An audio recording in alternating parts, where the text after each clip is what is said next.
evening cutting, Paul during the intro just there, we might check once there's people there. Know what I'm saying, aye?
Right, Paul.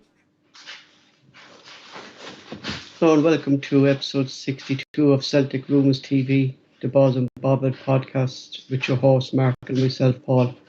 Join us on today's show. We have John, United down from our former page CelticRumours.co.uk. On today's show we'll take a look at the latest news around Celtic.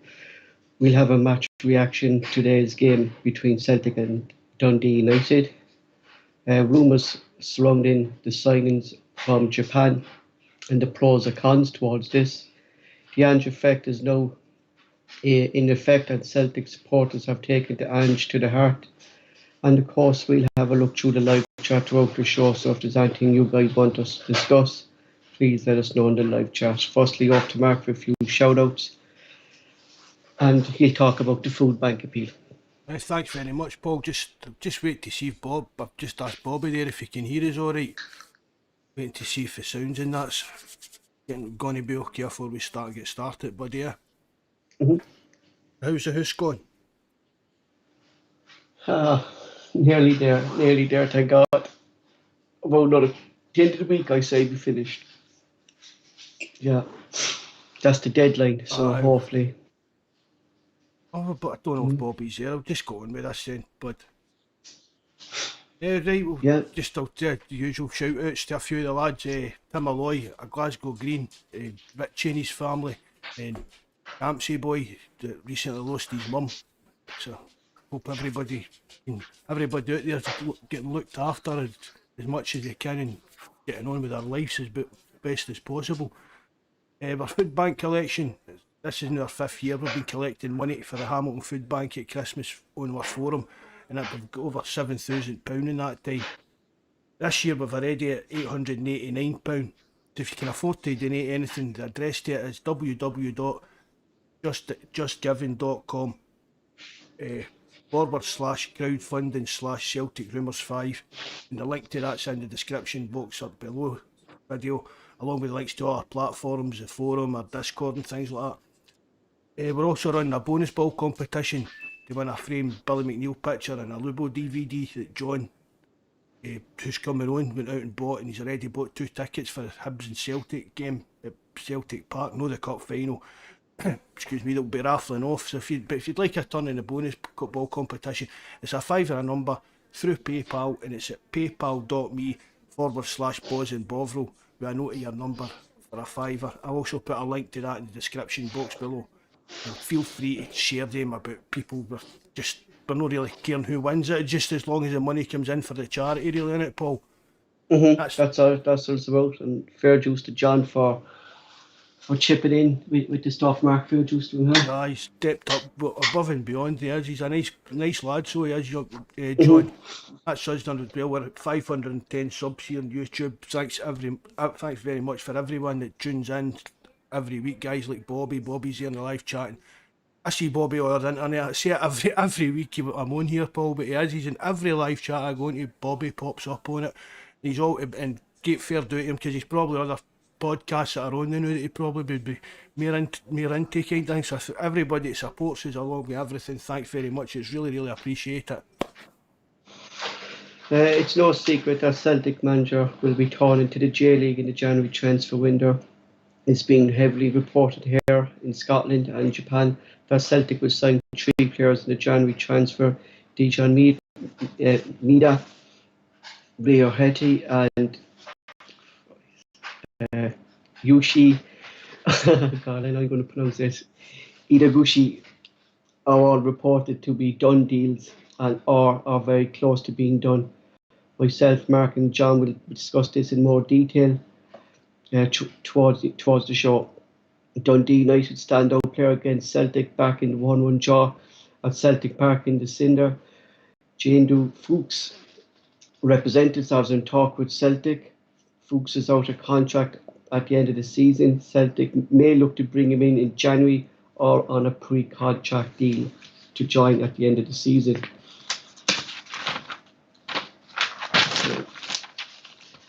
Celtic fans were up in arms on Twitter this week to express their frustration after the appearance of Scottish FA and head of referee Crawford Allen after his appearance on Sports Scene to talk about the offside decision between Celtic and Hearts. Allen stated that the referee Bobby Madden got the decision wrong and that the goal should have been ruled offside. This is the first time that the head of the Scottish FA Refereeing Association, Allen, appeared on any talk show to speak about any refereeing decisions. Will we see this in the future, and will he talk about decisions of Brother Beaton and Brother Welch during the Huns games recently? I'll put this question to two lads later on in the show to just get their views on this appearance by Crawford Allen last week on BBC Sports Sound. That's all for the latest news around Celtic. Mark, now will bring John onto the show. Mark, just your on the appearance of Crawford Allen appearing on this BBC. It's a bit of a strange one that he's never did it before, that we were screaming out for it for someone to come out and speak out against it. But the one time he does it, it was the one controversial decision that Celtic had, wasn't it? Well, I couldn't even tell you who Crawford Allen was. Honestly, I couldn't have tell you he was in charge of it, who was actually in charge of the referees now. I mean, that shows you the kind of public profile he's got. Yes, exactly. You there, John? You go. I'm here, buddy. Good. Thanks for coming on, bud. Thanks for having me Again, mate. thanks very much for the stuff that you've donated in for the Foodbank funding, that, mate. Really appreciate that. Oh, no worries, mate. It's a little helps, mate. It's all the unit. You're the man that organises it and gets it available money to the people, so a credit to you, Mark. Thanks. Just going back to Mark, what we were talking about the appearance thing, like what should Celtic do now, Mark? Was this should the board release a statement, or what do we do about this? Because it was the first time, as you said, Mark, that you even heard of Crawford Allen. Well, I think they've got to, Paul. I think it's got to the point now that the board have got to come out and say something. I know we was on the live chat earlier, we Kev 83 was talking about that dossier that Celtic put together a couple of years back and were threatening to sue them and that, but it didn't do any good, did it, when we're actually back at this position? And when we look at some of the games, we go back to the very first game of the season with the tackle on McGregor for the Hearts. Naismith, yeah. I mean, go back to that's the first game of the season, and all the dodgy decisions that went on in other games. And I'm not just meaning in Rangers games, Paul. We've put Jonas on here talking every about game. Yeah, we Jonas on as well. We were talking about Jonas as well, these decisions. I keep trying to stipulate that, Paul. It's no sour grapes. We're not on here moaning because we lost a game or anything, but we're just highlighting how poor the refereeing standards in Scotland is across the board. And it just, I mean, this Crawford Allen I never trust anybody that's got two names like that. That's a weird kind of setup. He must be for the Highlands or something like that to be called that as well. But it's just, for him to come out, it's only after this, the Kyogo goal the other night, and this guy's put his head above the parapet. I don't know what's going on, but Celtic really need to grow a pair of balls and come out and at least let the fans know that they're aware of this and they're trying to look into things. At least let the fans, do you get what I mean? It's again, it's down to the lack of communication and stuff like that, but we're going to talk a wee bit more about the club later on, so I'm not getting into that, but definitely 100% the board need to come out with some kind of statement to show the fans that they're aware of what's actually going on out there. John, it is, it's like you kind of don't see it in anywhere else, that the head of the Referees Association would come out and, like, fair enough, he might make a statement on media source or stuff like that, but to come out and live in air on a BBC Sports Sound and say this, it was kind of extraordinary, wasn't it? 100%, but we're used to it. It's been happening for a long time in this country, and say it's a divided country, and we kind of know it's in high places in Scottish football, they kind of back for one side. It's been proven in the past, but Smart that was saying there as well, the board need to come out and start storing up for us and start calling it out, because when they sit in silence, nothing gets done about it. As you see that mob, they come out and call stuff out, and then you see referees get banned, basically banned for games, but they don't get seen near their games for months after it. I was reading a thing there during the week. They asked the heads of the referees in 11 top leagues across Europe, between Madrid, England, Italy, all these top leagues, and they questioned 12 leagues, and they asked them, is a referee allowed to support a team and referee their matches? 11 leagues said no. 12 leagues never the 12th league never responded. Who was that 12th league, Mark? It was the Scottish League, wasn't it? I read that the other day. I mean, that's just that just shows you as well, Paul, the kind of shady kind of wee coveny, isn't it? We've spoken, I mean, the people call it the Lanarkshire Refereeing Association, and I know jokingly like the Masons and things like that, but that's what they're acting like. That is the kind of, there's no public scrutiny or nothing, there's a secret not even a reply back to them, like, you know what I mean? These people doing the research and things, like, it wasn't even like, oh, we come back to it. There was just no reply back from the Scottish FA. No, because they don't want that light shone on it, Paul. We've said, we've been on about it 100 times about what they do down in England, about what you're saying. If there's any connections, you're not allowed to referee a team if it's like in a local even postcode tag and stuff like that. Because, well, I think, see, as well as that, Paul, I think maybe even a part of that's maybe down to like even the referee's safety.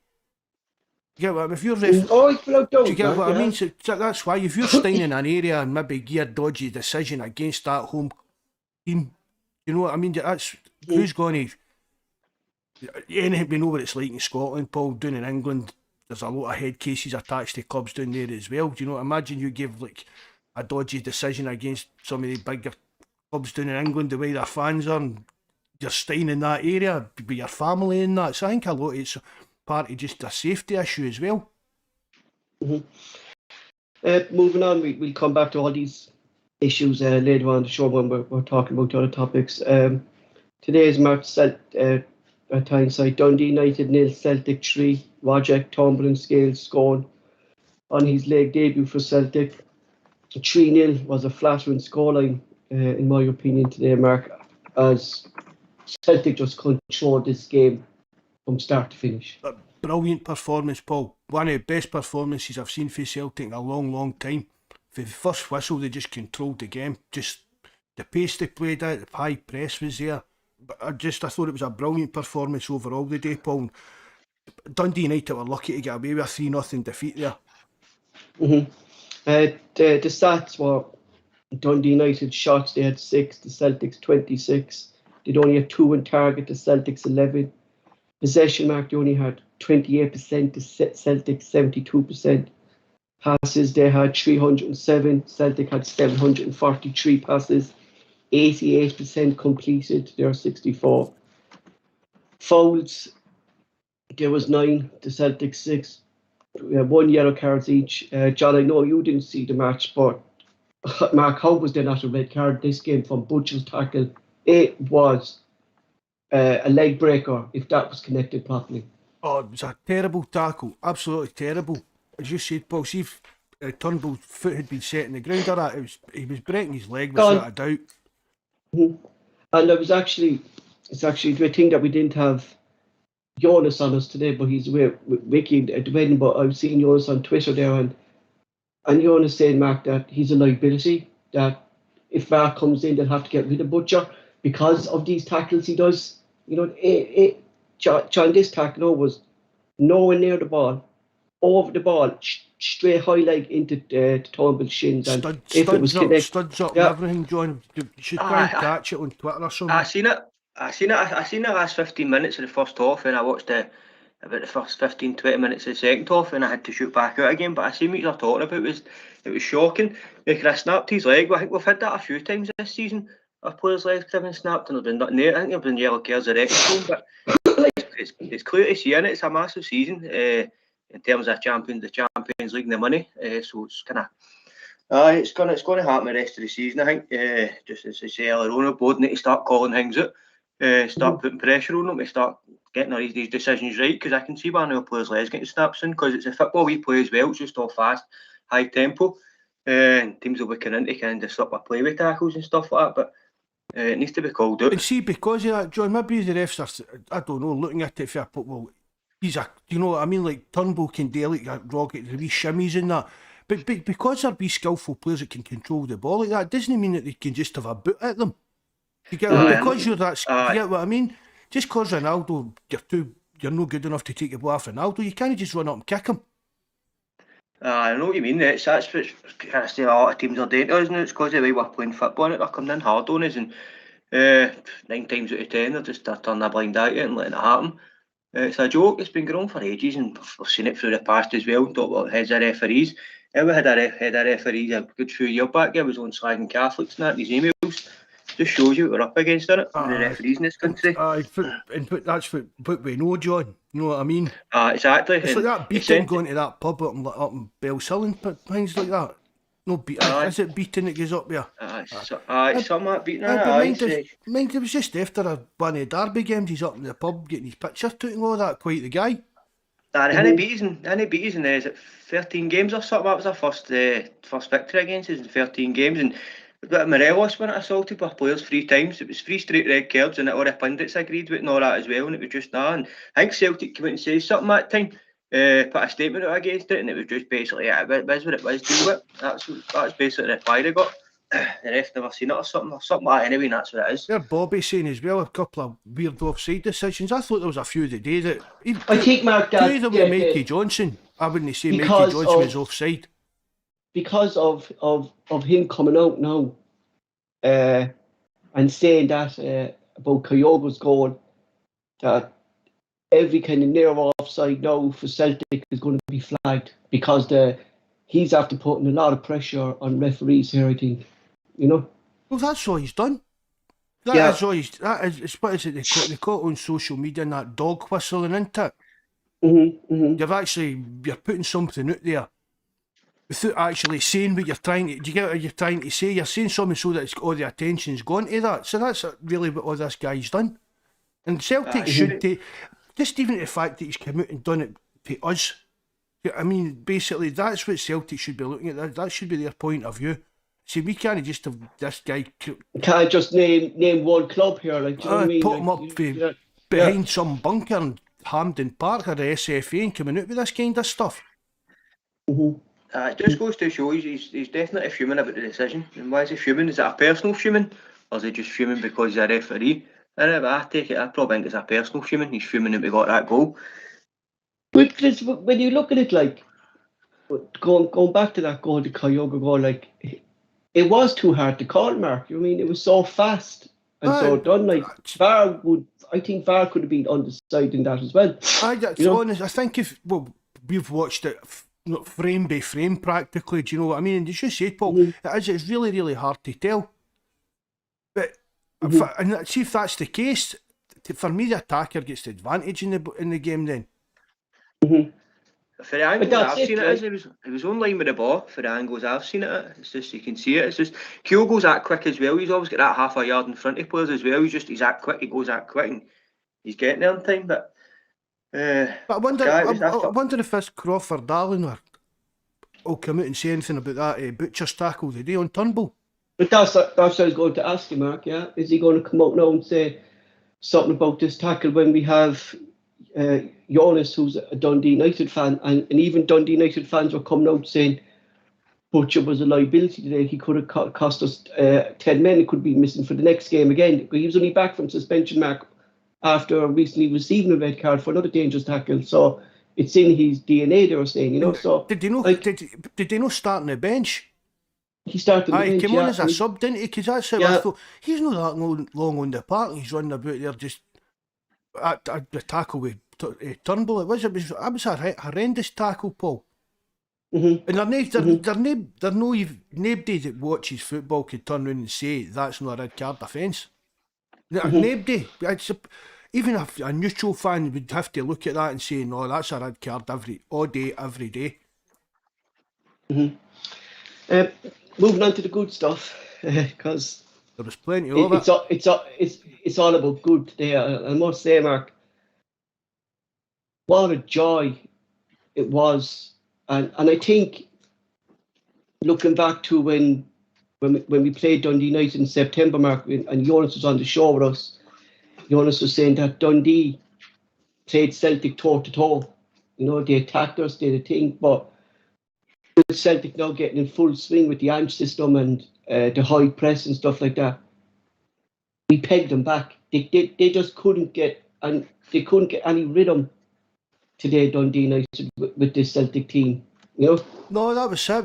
Total domination, Paul. Just that's what it really was. Just complete utter domination for the start. And even there isn't many teams in Scotland would have coped with us playing like that today, Paul. I don't think so, Mark. Is it that good today, Mark? Aye. Oh, it was the best, John.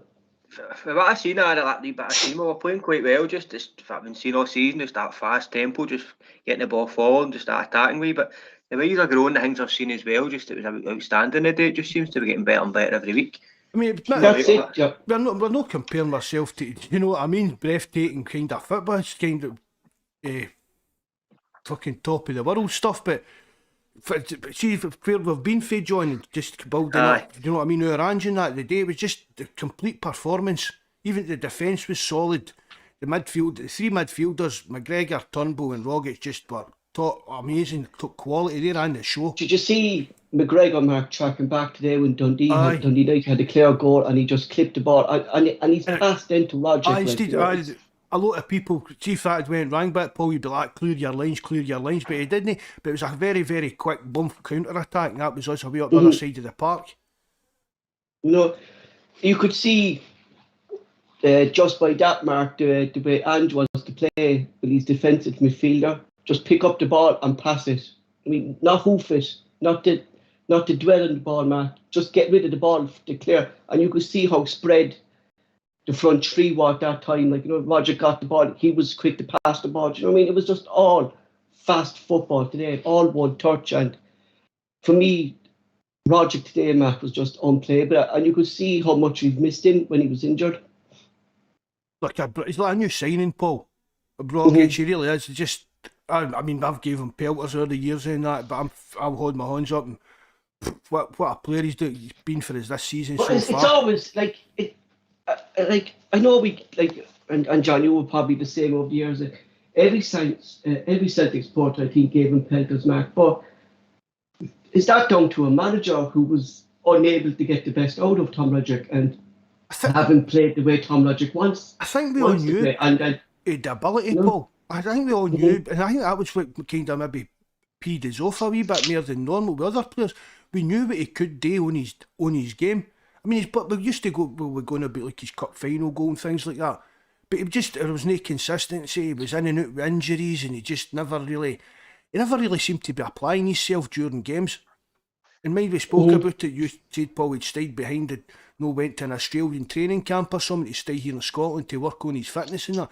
And then when Ange came in, as I said, he's like Ralston. See the kind of improvement in Rogic is as good as it's been in Ralston. The only difference is that we knew that Rogic had the ability to be a player if he just applied himself. As you said, maybe a bit of trust off a manager, maybe him and Ange get a wee bit of a special bond because they're Australian, I don't know. Because I thought Mark, he kind of had a free role today. Like, he was kind of in no set position.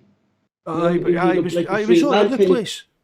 You know, like his goal today, like, you know what I mean? Rogic practically running nearly the halfway line, Mark, from the sideline. And the skill, like, no one could get the ball off him. You know, he was so fast, Mark, they couldn't even take him down.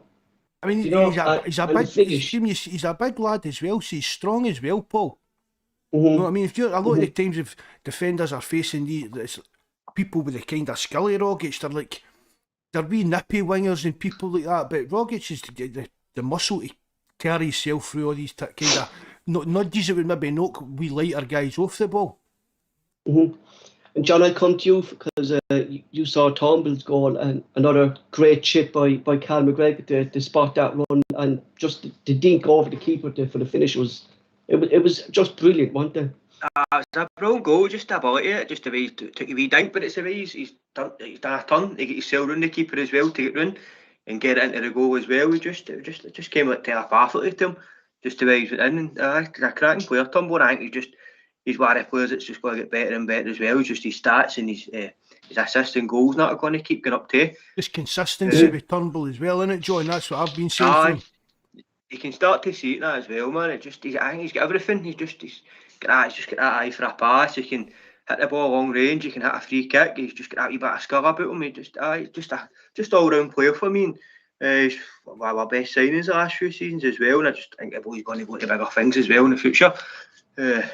I'm happy with how he is as well, and his goal was outstanding today.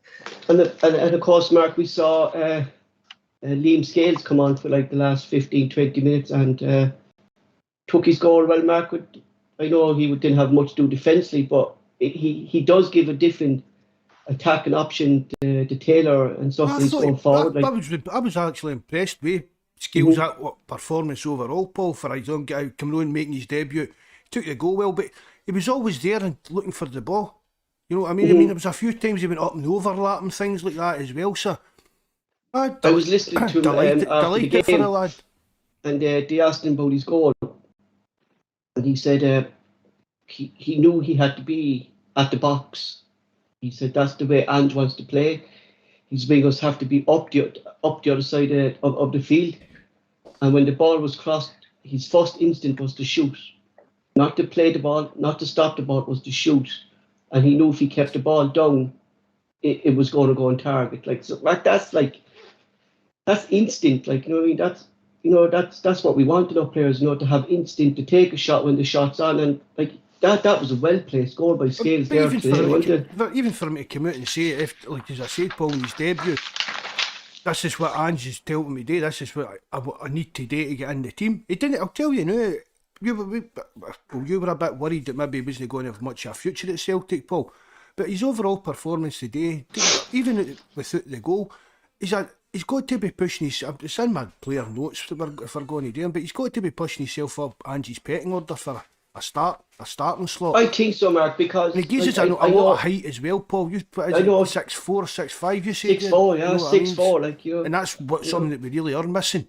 Especially at set pieces at both ends of the park. Yeah, both ends of the park, Mark. And I know Taylor had a great game today, Mark, and I gave him that. But going forward, like, I would have thought if Taylor was in the pitch that Taylor would have been up there the way Scales was today. No, he wouldn't have been. It's just knowing Taylor's game. And obviously it's in Scales' game because he done it today. But it's definitely knowing Taylor's game to be up sniffing about that kind of area for a goal.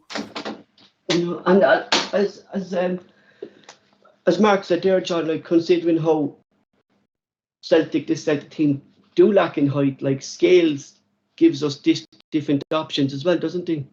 Oh, 100%. You need that height, especially if obviously our set pieces are offensive, like we're up in corners and also defending as well. We need that bit of height in our team, and it's something we definitely lack. But still, I'm confident he's going to come good for us. Just when he came on the very first time as a sub, I kind of noticed something about him. He just kind of was looking to get involved in his passing. That was nice, and just looked a hungry player. And I'm hoping to see more from him as well. But kind of looking a wee bit on the left side of the fence, we've kind of got a good few options on this. Montgomery can get in there. You've got Taylor, obviously Scales. Juranovic can get in there, and it looks like we'll be signing that boy for the J League as well in January. It's a left back. But I think he can play centre mid that as well, that boy for the J League. So it's more options to the squad too with that. And come this January, I just think when we strengthen, we're just going to blow the second part of the league away. And I've kind of seen it starting, feel a treble coming this year. The fireworks about big time for me. That's a bold statement there, John. Yeah, I can feel it. I'm telling you, I can feel it. And I've got my mates already been talking about it. We're getting a wee firework display organised at a certain place. So looking forward to it if we get it. I don't know. I said it, Mark. Don't say where it is. No on air anyway. We'll get our tickets sorted for off air. I've been saying as well, Mark, that since we started this pod, Mark, and since Ange came in, like that, once he has it clicked, we're going to be unstoppable, Mark, and you can see evidence of that today, Mark. That once everything clicks with Ange, and my main concern now was that when we come to the 2nd of January, that we don't sit back, Mark. You know what I mean? We attack Rangers. We play the way we play today. We tear them apart. Oh, that performance today, Paul, I said it earlier, would there be any team in Scotland playing like that today?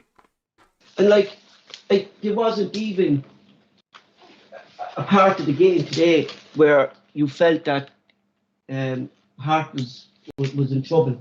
I think he had one save to make, didn't he, Paul? And saving the second half. And it was straight at him. Straight at him. But he had a wee dodgy moment with the ball at his feet again, didn't he? Quite early on in that. He needs to get that kind of out of his game, yeah.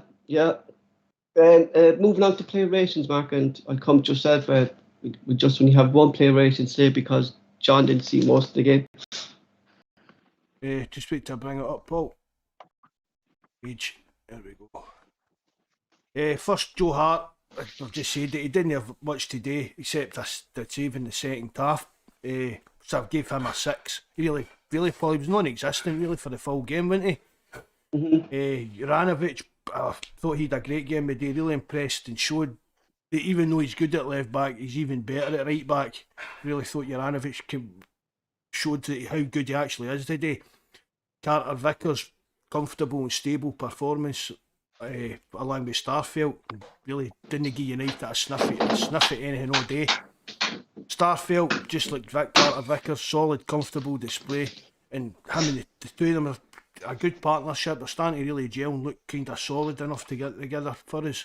You could see, Mark, when Vickers was out against the Hearts, and you could see when Starfelt was out that the partnership isn't there yet between Welch and the other two defenders. So it's not they really have a bond now together and they gel together. But there's always going to get that, Paul, if you've got a partnership. One of them goes out and one goes out injured or picks up a wee banner, that because the partnership builds up over time. So the Welsh coming in is always going to kind of weaken it a bit, but the Welsh will get enough game time to be able to play with either or, I think. I gave Starfelt a 6 as well. I mean, the 6 are kind of low scores, but really they didn't. They're not to do I mean, for the majority of the game, Starfelt and Carter Vickers was like in the centre circle. I've seen it for the majority of the game. That's where he was playing. Taylor, thought Taylor had a good enough game after being out for so long. Got him down the wing, and I was a bit worried about the Taylor Johnson partnership, Paul, on that side, but I had no complaints really, so I gave him a 6. McGregor, brilliant all round performance by captain today, and what a ball that was for Turnbull's goal. That was top class, that pass. He dominated. McGregor was dominated the midfield and controlled the game. I gave McGregor my man of the match and gave him a 9. I thought McGregor was brilliant today, just sat there pulling his strings, he was everywhere. Kept everything ticking along, kept the passing going. It was like everything that needed to be done was kind of done through McGregor. I gave him a 9. Turnbull, I keep just said that again. He needs to find consistency, but when he does turn up, I mean, what a player he is today. But definitely 100% one of his better games, and a really classy finish for him. And he should have had a couple more. I mean, that's why see if he'd get a couple more, he'd have been like my man of the match for his all-round performance, just because we're no used to it as such. Yeah, exactly. So I gave him an 8. Rogic, control for opening goal was sublime. In his overall performance, again, top draw.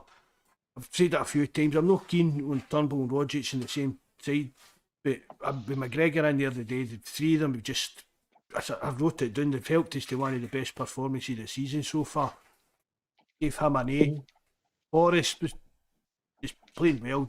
Just James Forrest he picked up. I never actually seen what happened to him. He get a knock or anything. I think it was, Mark, when he kind of miskicked that shot and goal. Did he tweak something in his leg, or maybe a hamstring? Yeah, that's when he kind of started kind of holding the leg. Then around that time. Well, I gave him a 5, Paul. Kyogo ran himself into the ground again, chased every ball, never gave the Dundee United defenders a minute's peace all day. Just seems to, we need to try and get him back in the goal trail right enough, do you know what I mean? So I've gave him a 7.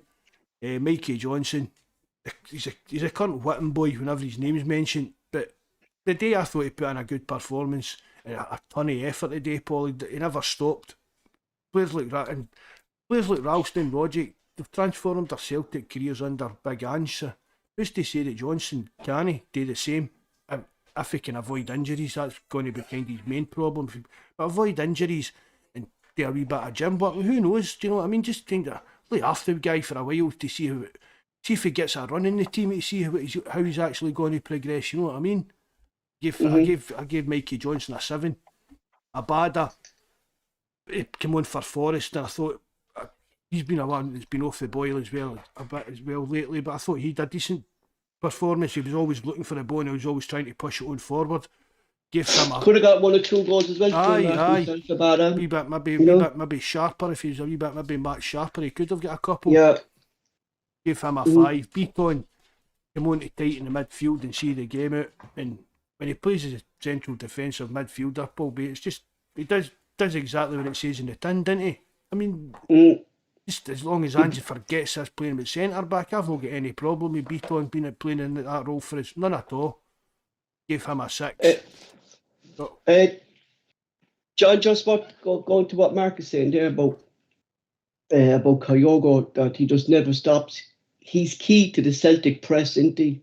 Kyogo, and when he's not there, we saw when he was injured and stuff like that. When he was playing there, we saw when Gianmarcus was playing there.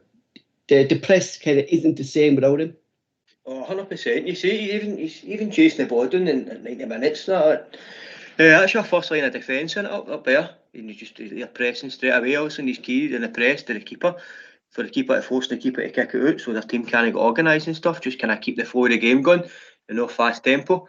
You can kind of see at the back as well with Joe Hart with the ball boys. They float in right away and you just get the ball right onto the park. That's obviously how Ange want to play. But Kyogo's key to our team, and when he's not in the team, it's kind of takes a lot out of our team. He's a boat that kind of holds it together. I've said that before, John. What do you think about Kyogo playing like your number 10? I think that was a brilliant role from Mark, because he's just going to let him run ragged. See up there, just do what you want, run ragged, just pull the defenders everywhere. I think of the space he would make in that for a good striker, do you know what I mean? Just but the defence, it just says he'd be pulling the defenders out of the shop. I wouldn't give him a minute's peace, but that's definitely a good shout. Can I put Jackie Marcus up front and kind of put him behind him, and as you say, just kind of let him rip all the defenders everywhere and just not give him a second. But it's definitely a good shout, Mark, and it's something man should look at, I think, because when Jackie Marcus comes back, he's going to need game time, and also you can't just do a straight swap for Kyogo, because so you kind of putting Kyogo out left kind of don't get your best out of him out there. So it'd be kind of something to look at. Just put Jackie Marcus up there and put Kyogo behind him and just kind of let him run ragged up there and just kind of terrorise him. I definitely don't fancy Kyogo on the left either. It's never kind of worked for us, isn't it? No. Nah, I seen it against them, man. It was just didn't offer nothing out there. It just kind of. Even Ange came out himself and said that after it, didn't he? Should have played Kyogo through the middle in that game. I just kept Edward on the bench that game, put Kyogo through the middle and kind of needing a go of it, brought Edward on kind of later on in the game, but it's just as what it is, it's gone now, isn't it? But you can see the benefits now of the team, and where we're going, we're in the right direction, and I just think we're going to get stronger as this season goes on, and if we get it right in January, I think we'll take the league, and as I say, I'm going to take a treble. I think we'll do a treble. I think Mark. Sorry, John, go on. Oh, she's going to go, mate. I think Mark, what you were saying there, that Ange came out and said that Kyogo didn't work out on the left. That he actually came out and said it, that he got it wrong. You know, and I know, and ever since then we kind of haven't seen kind of Kyogo out on the left either. So I mean, see if you watch that Rangers defence, that Connor Goldson and that's he's a complete diddy, that lad. So he is. And you seen it in that game, Mark. See, once we moved him into the middle, you seen the two chances he created by cutting into the space. I know. And I think one of them he took a shot, but he's passed it, and obviously whoever passed it, fluffed it. And then the second time again, I think he's passed it that time, and he's took the shot. He kind of mixed the two. That's right. You see what he created when he get put through the middle, the space that he created, and I just think he'll give him a nightmare once we play him in January. We get him through the middle. It's just, Mark, like, compared to last season, like, you can see the commitment from the players, like from Cal McGregor tracking back, the fitness levels, the continuity between the players. You know, it just seems to be like night and day from last season, don't they? Everybody seems to be like pulling together, Paul. I mean, like, even when they're struggling, you can see there's still maybe a team kind of spirit about them than there maybe was last year under Lennon. There was something. We're not getting over it all again, but there's something rotten in that dressing room last season. and it showed with the performances and the attitude that, no, even just the players that wanted to leave. No, I mean, maybe other players he's went down. It's across a wee everyone, bit. Mark, weren't there? It's across everywhere. I mean, it was a lot. I mean, they were under immense pressure for the 10, and the board gambled. And but no, as I say, we're not getting back into it. It's the board that was that messed it up. But what was going on is obviously rubbed off onto the players, and things weren't going their way, and they just didn't. Was they clicking for them? It's like I bet you say, Paul, it's totally night and day compared to the now. Even improvement, even maybe some of our earlier games in the season and that. No, I mean, like the Livingston game and that. That wouldn't for me. That wouldn't happen again, Paul. No, I don't think so.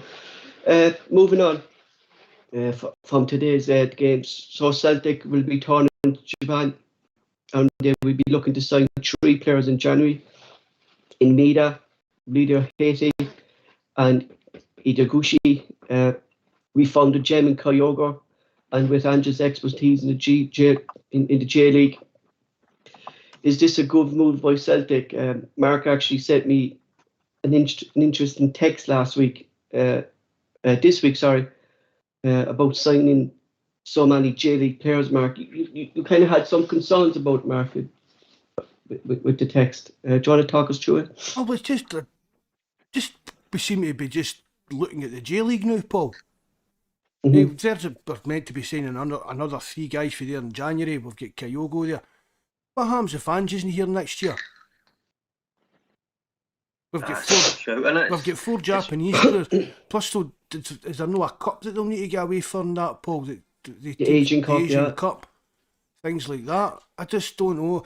I don't know if you're about to talk about it now, Paul. But again, to me, it's actually down to the problems behind the scenes are still the exact same. I mean, I honestly don't think that we should be relying on Ange's knowledge constantly on transfers. We've got a CEO that's only acting. We don't know what's happening with that. So while he's been the CEO, who's doing Michael Nicholson's old job? Things like that. We've not got a head of recruitment. They talk of a head of recruitment. They talk of a director of football. What we've done is we brought that sports science guy in. But where's the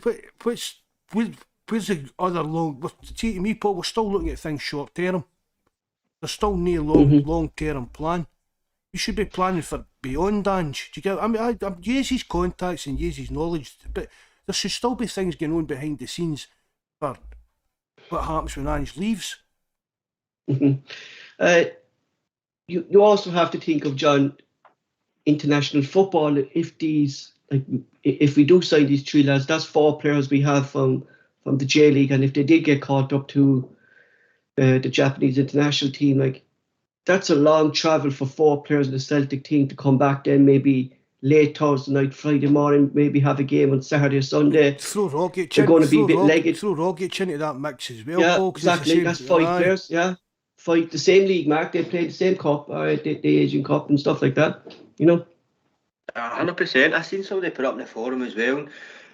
So if all goes well, and say they become a crucial part of the squad, they kind of settle the way Kyogo is and become that important line, and it's just kind of you're taking the full spine of your team out in it, and they're all coming back tired.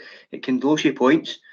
But if the boys are good enough, I'm up for signing them. But if you kind of start filling your squad up too much, it can affect you somewhere down the line. It's like obviously things you've pointed out there. But just hoping they come, obviously, they settle in the way Kyogo has and kind of perform the way he has. But as a concern, it can be a concern, Paul. Mark, I was thinking, when you sent me that text, I was expecting 1 at least from the J League, and that was me, because we've been heavily linked with him now for a long time. That's the one that really excites me, Paul. I'd love to sign him. I'd love to sign him, and what I'm learning from him in his deal is it's going to be a loan in January. It's not going to be a permanent deal. It's going to be a loan with an option to buy, and it's going to look at nearly about 900,000 to 1 million for Mida. It's not going to be a 4.5 million deal or anything like that. It's going to be a real cheap deal for Celtic to sign it. And this fella, I presume everyone saw clips of him even out this stage, like, is brilliant. But I see what you're saying in signing too many people from major, like, and a little bit concerned, Mark, because you're relying too much on the expertise of Ange, who has the J League, and we've seen over the past, and I've seen it down south. This lad played with Leeds, and it didn't work for him in Leeds. What's his name? Idoguchi. It didn't work for him in Leeds, Mark, and he lost his place in the Japan League. Like, so he's been here already. He's done that, but he was quite young. Was he not quite young then, Paul? Yeah, he was quite young. Yeah, I mean, it's a massive culture shock coming from Japan to Leeds. Have you ever been to Leeds? No. Exactly. It's not exactly like a capital of culture or anything like that, Paul. It's like it's a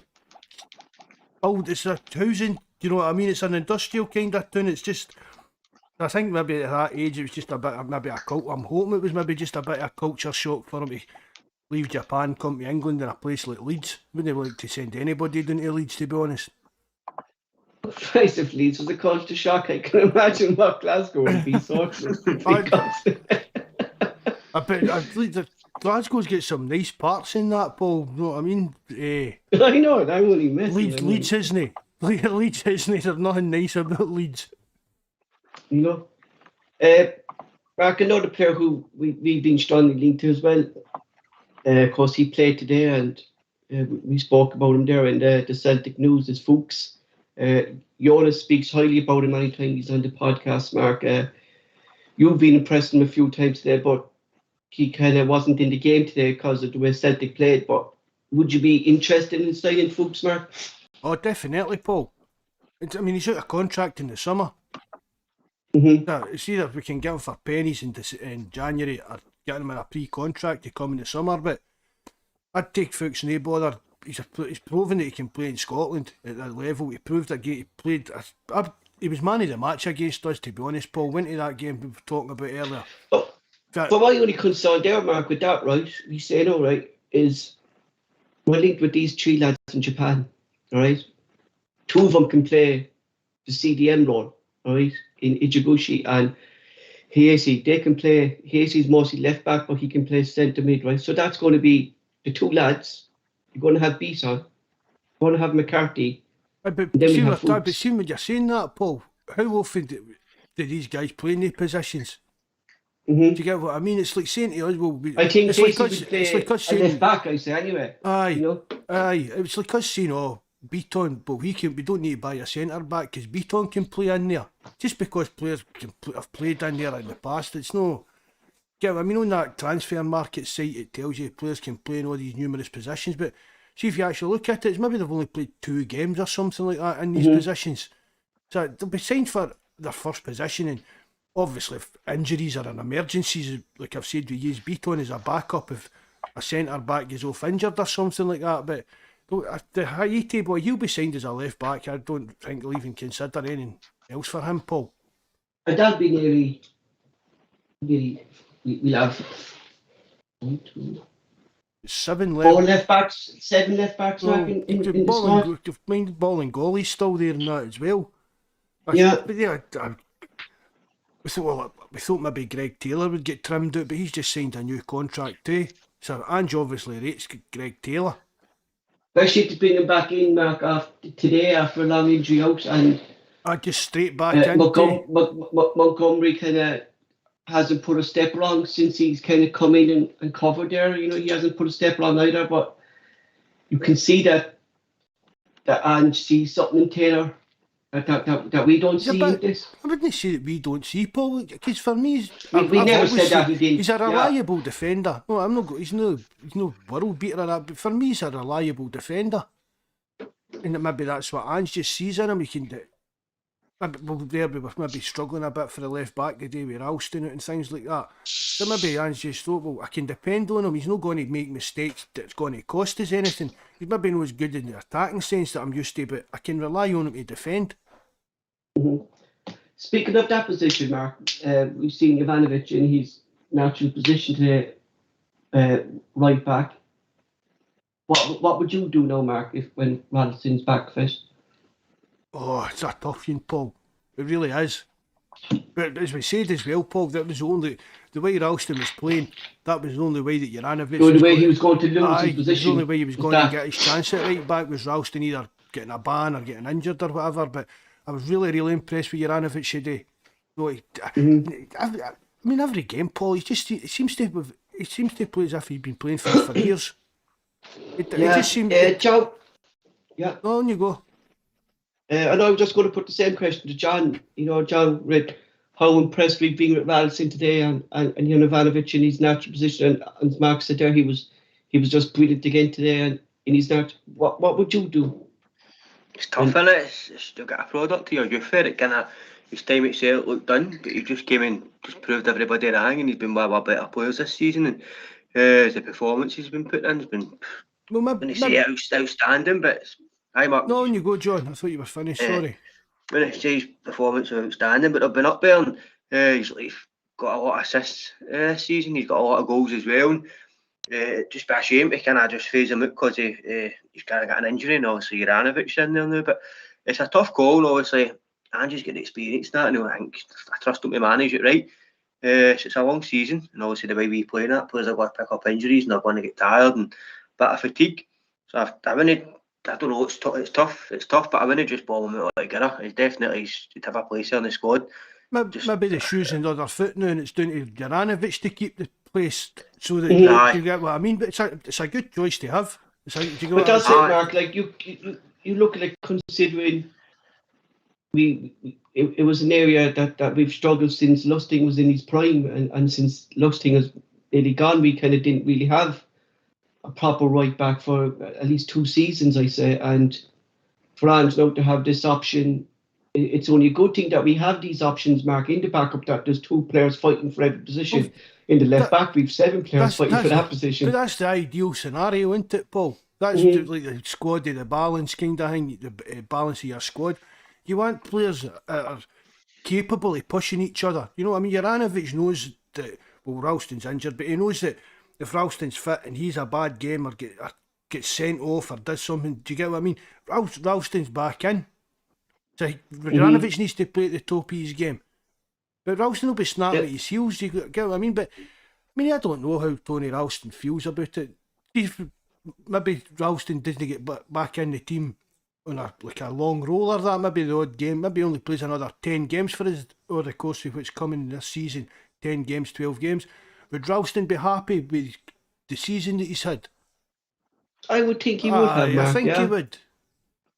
You know, it's just a big blow to him, like, considering he was the standout player, Mark, for us this season. It's a shame for him, the way he's been playing in that, and then to get injured, it's a shame. I don't even. I was just going to say that. Has anybody actually heard what the injury set up is now? I think Ange didn't come out and say it, but he said Ralston's injury seems to rusted a lot. You know, so that's not a good sign, is it? No. You know. See, as well, I'd like to see Ralston maybe playing a game at centre back. He's the height. But see, just the way we kind of play the game, with our centre backs pushing forward, and I wouldn't chance it in a big game, but see, like in maybe a cup game against a smaller team, I would like to see what Ralston could do playing at centre back. Playing there instead of Beeson, Mark. Even that, Paul. Yeah. Anybody pick Kyogo in there rather than Beaton. Jesus Christ, I don't know. John, just go back to Fuchs. We've seen a lot of him in the Scottish League. Would he be a player that would interest you? Definitely. He's got that bit of steel to him, hasn't he? He's got the solidness, and he's got the dig in midfield. I think they're kind of missing somebody like that now. It's got that physical presence. It's going to get in, putting the hard tackles, and kind of win a wee midfield battle for you. And as a player, I wouldn't mind seeing it. Celtic put an offer and sign him. I wouldn't mind seeing him at Celtic. And just the Dundee United keep as well. Seagrass, I see he's out of the contract as well this summer, so that's probably worth having a wee look at as well. I don't know why he's going to come to Celtic to sit on the bench. I don't think so, Mark. Would you? If they don't be coming for money then, really, isn't it? I could look at it that way. Like Joe Hart, do you think Joe Hart will be 35 next season? I think Seagrass is mid-20s in it. Kind of come in here a big club for the bigger wages and just kind of work my way into the team. Maybe like kind of if I'm getting a good wee bundle of games the next 2 seasons, I'm happy with that and can I take the #1 spot off Joe Hart somewhere down the line. But I that's think if he's in a free transfer, he'll get better offers and be number 2 at Celtic. You get what I mean? I know what you mean, mate. A lot of clubs will be looking at him now because he's been Aye. outstanding. He saves he pulls after immense and And Tommy, I think Aye. we saw how good he was today, actually, didn't we? Aye, You know, aye. he pulled Pulled off off some great saves today today. as well. But even when Jonas is on, he says he's doing that week in and week out for them. You know, I think, Mark, that's just going back to the match, like that was the big concern today, is that the chances we missed. You know, we could have been 5, 6, maybe 7 today, and it was like, I know Seagrass pulled off big saves, but there were chances that should have been put away as well today. Turnbull one, I don't know what he never even tried to kick the ball. He just kind of tried to let the ball hit off him and thought it was going again. That was a bit of a strange one. But I thought again, Paul, we say it quite regular. Keepers seem to pull out these performances against us. Didn't they? They seem to. How many times on the live chats have we says, "Oh no, another one of these"? When teams were hammering, but their keepers keeping them in it with these wonder saves. But I mean, to go to Tannadice and win 3-0, I don't really think you can dwell too much on chances we missed.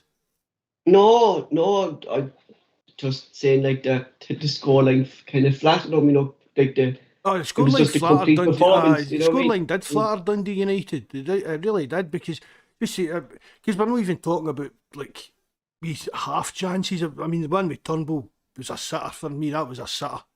You know what I mean? It just says if I had been like 5, 6, 7, I don't think anybody would have been surprised with the way we were playing. Moving on, with the Ange vet full in swing, and Celtic fans have been taken to Ange to the hearts. Mark again spoke to me about something recently that if Ange didn't Mark didn't win the league, would they still have this affection for Ange at the end of the season? What do you think, Joe? What do you think, John? If we don't win the league this year, how's it going to sit with the fans? we split winter. There's all different thing, but for what I'm seeing off him, I think there's a lot of great things to come. I mean, Oh, I agree. it depends. I mean, it depends how you kind of lose. I know 1 minute you're talking about getting a firework party for a treble, and then I'm asking about if we sack Ange and don't win the league. But I mean, there is that possibility. I mean, we're flying in a wee roller coaster. Everybody's happy with a great performance today. We know that things are just going to get better and better. But what if the worst is and we don't actually win the league? I'd stick with him. It's just look at the mess he came into a mess, and I think we had like 7 players there to put in the park, 7 first team players. Aye. And, just the way he's built it up, and if you've got a team playing football like that within 4 or 5 months, and never a mess, the mess we were in 4 or 5 months ago, you've got something special about you. If we take them right to the last day, and it's kind of proves it as well. But if we don't win the league, I'll be disappointed. But I would definitely stick with him 100%. I wouldn't turn on him or anything. But just There'll be a lot of fans that would, but I'd I'd stick with him. I'm with you. You know, I love all these guys that plan things and look at. You know what I mean? Like why I wanted Ronnie to do things and things like that. You know what I mean? So I would definitely stick with him. But there will be a lot of fans that will not. That's just want if you don't win the league, it's a be all and end all for them, isn't it? People need to look at the bigger picture a bit to where we were on top in the summer. People had already wrote the league off before the league started because we were in that bad a situation. 4 or 5 months down the line, and everybody's all talking about winning the league now because we're playing that well. So I think it'd be crazy to sack him, just ripping all that up again and starting again. Sorry, John, go on. I'd definitely stick with him, definitely. I think he's going to bring great things to the club, and I think the next year in Europe as well, I think we'll have a really good go in Europe as well when he gets everything all in place, like his full team and his full thing just implemented all together. But it could be crazy to sack him, I think, if we never win the league. Mark, Ange came out recently and he said it'll be at least 12 months till he fully has the squad playing to where he wants us to play, that we're not at the level he wants us yet. Like, so it's if you look at Ange's history, it seems to be the second season when his teams click properly, you know, and go what you're saying there. Like if we didn't get it, there will be fans on his back, Mark, and that's the decision to the board. Like, will they stick with Ange with the thing? Is this a long-term plan with Ange that we're building here? The way the board is with the minute, Mark, we don't know what the board's vision is with Ange at the moment, do we? No, we don't. And that's what I was saying earlier on, Paul. We're still, although we're vastly improved on the park, we're winning games, we're playing well, the fans are buying into it. There's still that, we've still not moved on anywhere behind the scenes. Everything's just stagnated behind the scenes. I mean, Mackay, we still don't know why Dominic Mackay left. I mean, No. And it was kind of played off that it was personal reasons, then there was some bitching in the press from one side to the other. But obviously we'll never find out the actual ins and outs of it, but at least tell us like the main reason.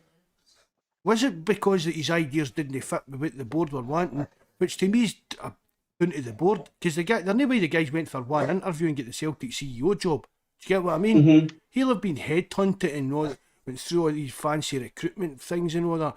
He worked with Peter Lil for 6 months, and they couldn't find. It took them. Do you get what I mean? It took them to September to find out that he wasn't up to the job.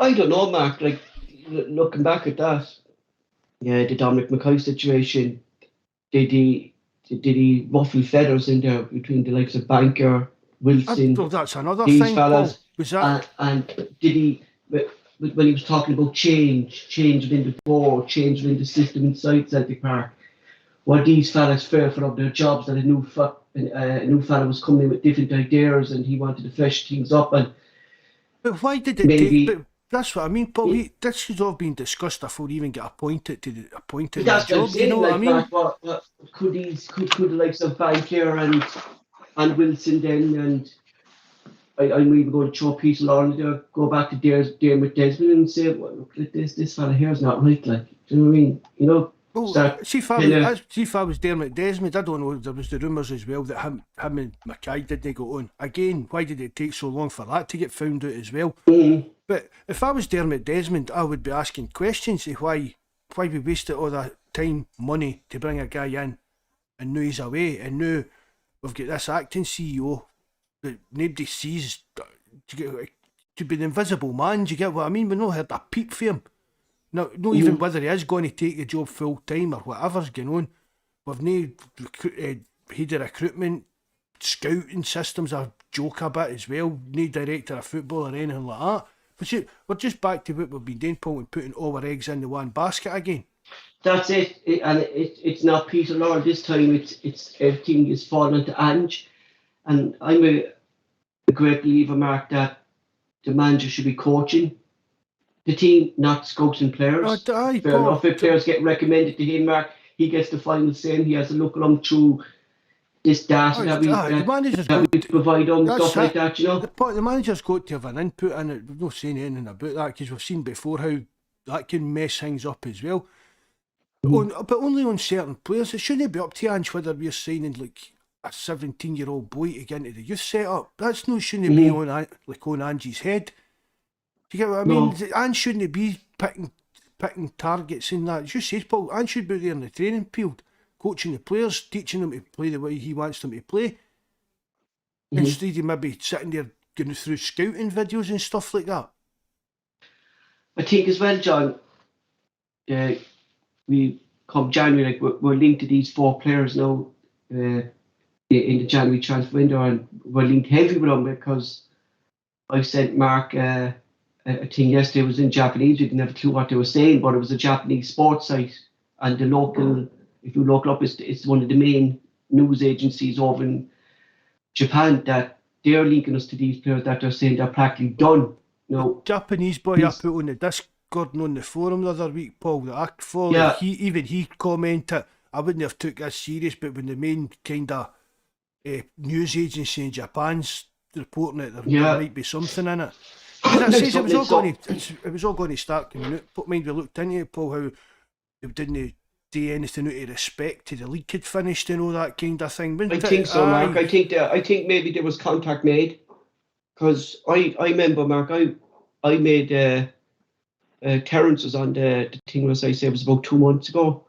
That I said, look, we're linked with Mida, you know, and we're going to be heavily linked. And I said, Mark, Celtic are going to sign him, you know, and it's looking that way. But I'll need to get back. it'd We'll be need to get interest- back and check that one. When did you say that? Oh, When yeah. did you say that? I'll get my notes. I'll get my notes. You know I have all the notes, Mark. He's got Yeah. he's got transcripts of every podcast we've ever done. That's in case we become famous. I'll sell them and I'll make a fortune. That's when you do a boy saying Bolt. Anyway, yeah. Good. But Mark, we see how much the board will back Ange and January transfer. Like, we're linked with these players. And said when McCoy left that, he was talking to Nixon. They have their January plans in place. They know their targets. So now the pressure's on the board to get these targets that Ange wants. You know, and that's the only way I can see Ange failing at Celtic, Mark, is a fallout between the Celtic board and Alib to get his targets. Well, to be honest, Paul, I don't think it'll be down to money. I mean, there's no really. You're not talking big transfer fees and that in Japan, really. You know what I mean? Like, but I mean, you said that guy's only going to cost, what was it, 900,000? 900,000 to 1 million, yeah. Do you know what I mean? That's a bargain. Like, isn't it really in this day and age of football? What did we pay for Kyogo? 3.5, I think. 3 million, I think. 3.5, I think, was it? I mean, that's nothing really either, isn't it? So, it'll come down to. I don't know what. I mean, the J League has obviously got money in it. It's well supported and that. I don't know what the wages are like over there, but I don't think it'll be down to the board's penny pinching that Celtic would miss on like a kind of player for the kind of regions. They'll even look at that as well, Paul. Maybe they're looking at that as a stepping stone down to the pub league. I think so. I mean, think that's... their agents will know exactly the kind of way Celtic work. Bring in players, get them better, and sell them for a profit. And look how many players we've done it with down to the English league. So the players maybe have one eye on that. It gives them maybe to catch the eye of an English team. What do you think about Kyogo? Think he'll be away summer? No, I don't think so. I think Kyogo will stay be there for as long as Ange is here, John. Think so? I think so. Aye. It's loyalty, Mark, to Kyogo, I think. It's a different... He seems that type of different- person, Mark. Don't think culture. It's just a different mindset the Japanese folk have got, Paul. You know what I mean? They're loyal to people, and if they're settled, I mean, money's no their master. I mean, the article I sent you, Paul, about the way they work, their work and things like that. Everything's like today with work and just been helping people. It's just just the way their culture is. I've got a totally different mindset. I don't think Kyogo's the type of player that would have seen done with money or that. A type of player, Mark, that would upset the dressing room, or like we saw with Edward, we saw with Christie over the years. No, I think even if he wanted to go, I don't think he would do anything like that. No, I mean, you see him, even opposition players getting a bit of a knock in that. He's on making sure they're all right and things like that. That's because he's doing some Asian healing. No, And we missed Mr. Miyagi thing with the warm hands and that. Rubbing the hands, picking up the grass that on the shows you pitch. what kind of person he is as well. Do you know what I mean? He's just making sure that they're all right and things like that. I hope he doesn't. Never seen anything like that in Scotland before in my life. I know you're going I to hope he say, doesn't. I imagine he does that against Rangers. Yeah, I hope he doesn't do that against Rangers and pick up the grass in there, because he'll have the gloves for him. Man, we don't have enough money to pay for that. Big patch in the Ibrox pitch. You know, but Mac, the upcoming derby, it's coming fast. Like, you know, this year has just flew by for everyone. That is it a must-win game, Mark? Do you think, for Ange to show how much we've come? I think so. I'm pretty confident in it anyway, Paul. Taking a wee bit of Jones. Whatever John's drinking or smoking, I've had a wee bit of that. I'm quite confident it will be. But at home as well, you know what I mean? That's always a big plus. I've said it the past few derby games, Paul. If Celtic turn up and play, will win. I'm more confident, and I've been for a while, that Celtic will turn up this time and win. Would you agree with that, John? 100%. It's a must win for me. It needs to be in terms of confidence. And we've not beat them in a few games, and it's just need to send a colour blow to them to get a victory against them, and hopefully when we get to that game, they maybe dropped a wee point or two, and I think it'll just be massive if we beat them and we kind of go top of the league again as well. And just for Ange as well, kind of need to get the win, and just it's for the fans too. Need to get one for the fans because we've not won against them in a good few games, and it just kind of sends the morale a wee bit if we want to pick a win up against them. A draw's no too thing me, is it? But you want to win. It's a win we want, and a win's a must, I think. What have we got, Paul? Do you know between the cup final and the derby game? Who have we got like your Christmas? I get it down off you. I think they've got a wee bit of hard run, and we've kind of this isn't too bad. I think they've got Hearts next week. Because if we win that cup final, just keep the road. I mean, that'll get a right good factor going into Christmas and that for us, and carry that into the derby game. We have Batiste Thursday, right?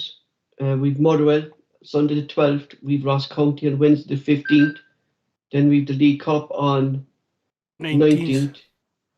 St Mirren on the 22nd. St Johnston on the 26th.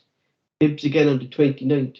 Like, there's tough games in the mark, but there's games there that we should be winning. The Betis game's really just a dead rubber anyway, but there's no games in there that... I mean, for years I can remember Celtic used to get sent up to Pittodrie practically every Boxing Day, man. It was a pure nightmare. But there's no really games in there that you'd say, oh, that's a potential banana skin, really, would you? I mean, even the Hibs game, it's at Celtic Park. If it was Easter Road, you'd say, oh, it's another tough away to Easter Road. But at Celtic Park, I'm confident Celtic beating anybody in Scotland now, Paul. Especially, Mark, when it's going to be a full house.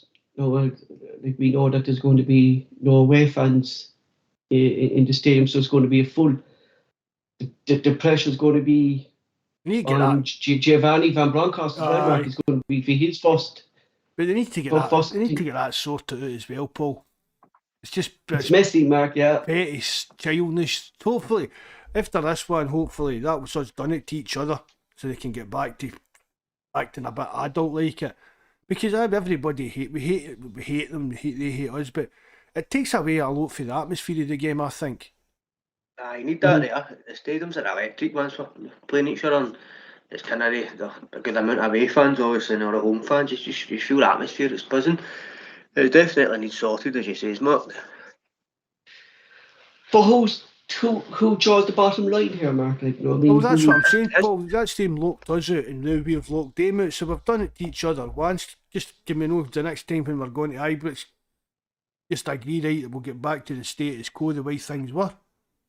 It has to be Raymond, isn't it? The ones that cut the aye. That's what I'm saying. It's going to Ibrox. It's going to Ibrox if we left the next one after the New Year one. So it's up to them then to, as I say, I grow up. I mean, how it's really so petty. Even when they cut the Broomland allocation, they stick us in a corner and that was just because we were humping them. They couldn't bear to watch us partying in there. That's what it was, wasn't it? That's the only reason. That's what it was. And see if Rangers don't step into it, it's time that the SFA or the SPFL stepped into it and said, right, that's you, you've done it to each other once. For the next game, we're getting back to away fans being allowed in. Exactly right. Like, someone needs to step in from the Scottish FA or anyone like that, saying that this has to end. Like, don't it? It has to end. Like, I mean, it's even Sky, not just even Sky should say, well, this is the. Yeah, you're trying to promote and this pettiness as well. Aye, banning fucking Sutton and Lennon and stuff like that. You know, it's just, I mean, nobody else. Honestly, Paul, no other team in the world would get away with nonsense like that. No. It's real. It's a real mess at the moment. But see like that, UEFA should be stepping into that.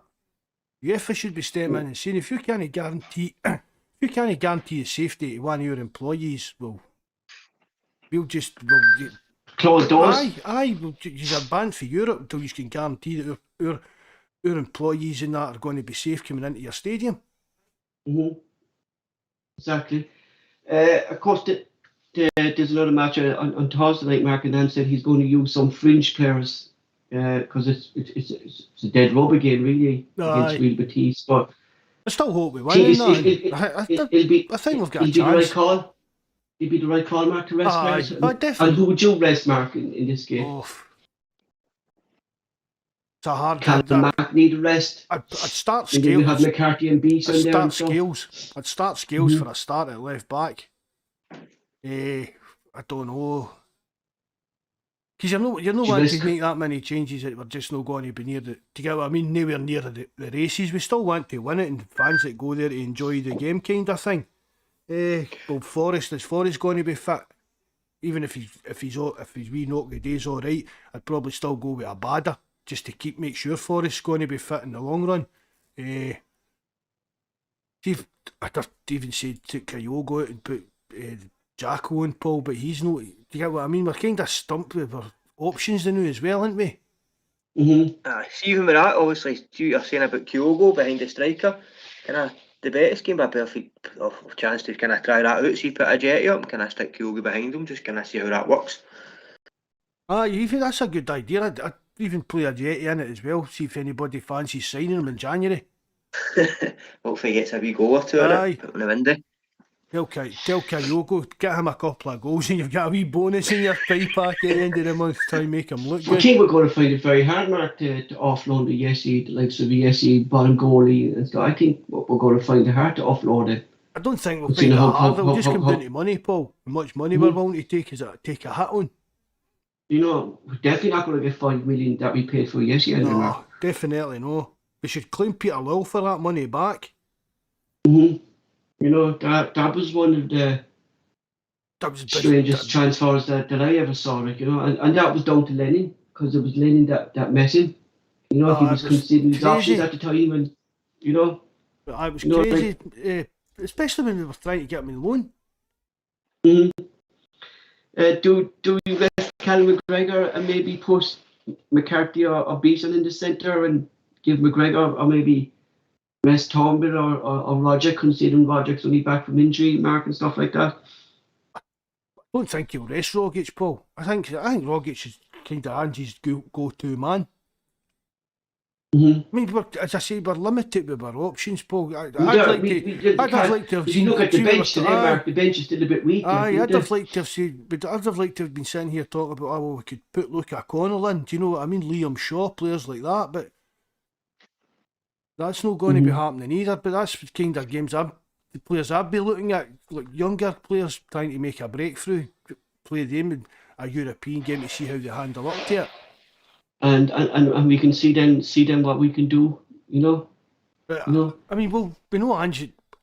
I was actually surprised, Paul, when you said that he'd said that about playing some French players and that, because it doesn't seem to be his kind of style, doesn't it? No, he seems to be getting out there consistent with the team lineup, but getting out there and trying to win every game. To go, no, I mean, you've seen his interviews. We never stop and things like that. So, but that, to me, that's a sign of what I expect for a good manager. Why risk players in a game? The fans there to watch it and that, but I get John saying we need to look at the bigger picture.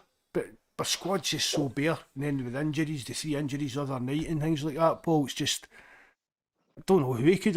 Honestly, Bain, would you put Bain in?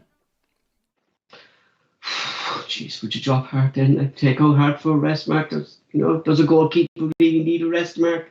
No, but maybe it's nice to give them a wee rest sometimes. I don't know how go. Do you get what I mean? Some players maybe just like it.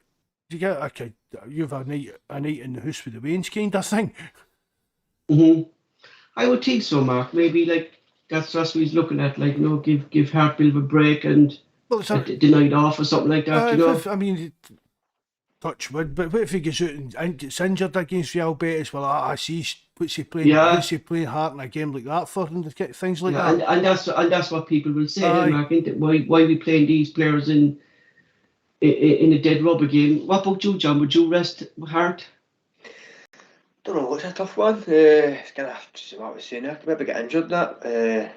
Maybe he just wants to play as well because he feels he's playing well and he just kind of wants to keep that momentum going with himself. But it's not a disaster if he plays him or rest him in it. It's a dead rubber game, but. One change I would definitely make, James McCarthy. I'd put him in for McGregor, definitely 100%. Give McGregor a rest. Can I get McCarthy the game time? Because he played well his last game. And he's not kicked the ball since. So get McCarthy in there, get the minutes in his legs, because we're going to be needing every player we've got in it. So that's one change I'd make. Lads, if you've had to get That's it for tonight. John, you got anything to add on? No, that's good, mate. All good here. Mark, yourself? No, I'm good, Paul. That's it for tonight, lads. Of course, it was an early podcast today. We'll be back to our normal routine as soon as we can. Thanks to John for joining us tonight, and Mark will close the show. Thanks very much again, Paul. And John, thanks for coming on and everything you're doing for the Foodbank collection, mate. As I said, it's really appreciate it. Thanks to everybody that tuned in, Terence, Bobby, Brian, thanks for listening in, guys. Remember, hit the like button, hit the subscribe button, and if you know how, please leave a comment. Hail, hail, and God bless.